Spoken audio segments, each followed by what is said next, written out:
प्रश्नावली 2.2 का अब हम प्रश्न पहले का चौथा सॉल्व करेंगे। तो यहाँ पर हमें जो ये द्विघात बहुपद दिया हुआ है इसके शून्यक निकालना है तथा शून्यकों तथा गुणांकों के बीच के संबंध की सत्यता की जांच करना है। तो जो ये द्विघात बहुपद दिया हुआ है इसको हम गुणनखंड विधि से सॉल्व करेंगे। तो अब हम यहाँ पर जो ये द्विघात बहुपद है इसे गुणनखंड विधि से हल करते हैं। तो यहाँ पर इसको हमें तोड़ना वोड़ना कुछ नहीं है, दोनों का जोड़ा बना हुआ है। तो दोनों में से 4u हमें कॉमन ले लेना है। 4u कॉमन लेंगे तो यहाँ से 4u कॉमन आया तो यहाँ बचेगा u और प्लस का चिन्ह लगा करके अब इस 8u में से 4u कॉमन आएगा तो यहाँ बचेगा 2। 4u को भाग 8u में देंगे तो 2 बार जाएगा। तो इस प्रकार हमने यहाँ पर कॉमन ले लिया 4u को।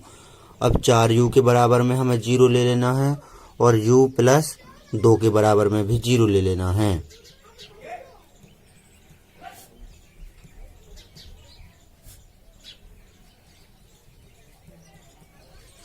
अब हमें पक्षांतर कर देना है, जो u के साथ में 4 है इसका और प्लस के 2 जो है इस तरफ बराबर के उस तरफ। तो यहाँ पर जो 4 है वो इस तरफ गुणा में है, बराबर के उस तरफ आएंगे तो भाग में हो जाएंगे।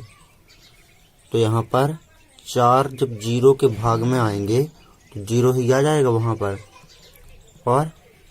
और यहाँ पर प्लस के 2 बराबर के उस तरफ जाएंगे तो माइनस के 2 हो जाएंगे। तो u बराबर माइनस के 2। तो ये आ गए हमारे शून्यक। अब हम यहाँ पर सत्यता की जांच और करते हैं। यहाँ पर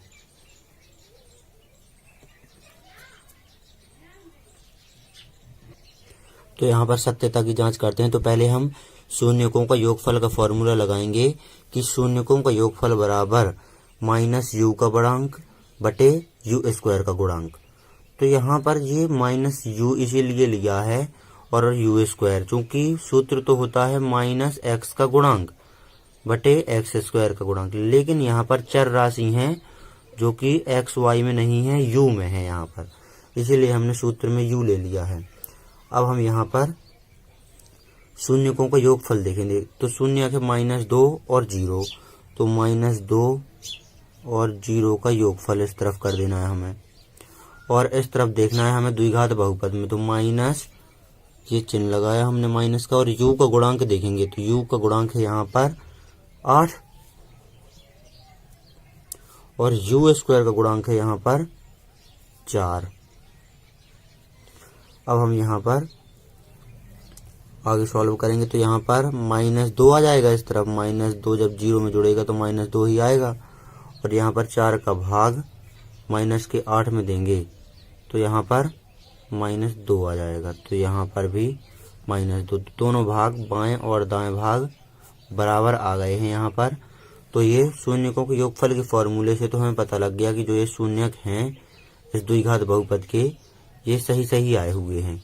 अब हम शून्यकों का गुणनफल का फॉर्मूला और लगाते हैं। तो यहाँ पर शून्यकों का गुणनफल का फॉर्मूला ये रहा कि शून्यकों का गुणनफल बराबर अचरपद बटे u स्क्वायर का गुणांक। तो यहाँ पर हम अब जो शून्यक हमने निकाले हैं -2, 0 इनका हम गुणन कर देते हैं। तो यहाँ पर -2 गुणे 0 और बराबर में अब ये अचर पद देखना है हमें द्विघात बहुपद में और u स्क्वायर का गुणांक ये भी द्विघात बहुपद में देखना है।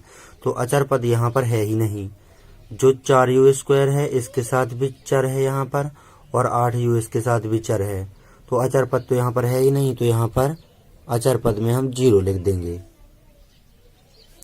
और u स्क्वायर का गुणांक है यहाँ पर 4, तो ये हमने 4 लिख दिया। अब हम यहाँ पर -2 का गुणा 0 में करेंगे तो 0 आएगा और 0 में 4 का भाग देंगे तो यहाँ पर भी 0 आएगा। तो यहाँ पर भी दाएं और बाएं भाग बराबर हैं, इसीलिए शून्यकों के गुणनफल के फॉर्मूले से भी जो ये शून्यक हैं -2, 0 ये सही निकले हुए हैं। इस प्रकार हमें सत्यता की जांच कर लेना है। तो यहाँ पर नोट कर लीजिए आप इस प्रश्न को अच्छी तरह से।